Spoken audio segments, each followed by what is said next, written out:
कल सुबह में आ रहा है खेसारीलाल यादव जी का एक और बवाल गाना, जिस गाने का नाम है मुरैया जौनपुर के। जी हाँ दोस्तों, यह गाना कल सुबह मॉर्निंग में रिलीज होने वाला है।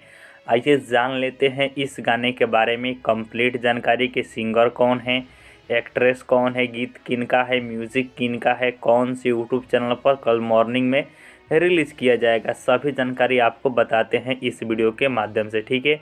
तो वीडियो को लाइक नहीं किए होंगे तो वीडियो को लाइक कर चैनल को सब्सक्राइब कर लीजिएगा, क्योंकि हम लोग है छोटे यूट्यूबर लेकिन 100% करेक्ट वीडियो देते हैं। तो बात की जाए सिंगर की, तो सिंगर है खेसारीलाल यादव और कविता यादव जी है।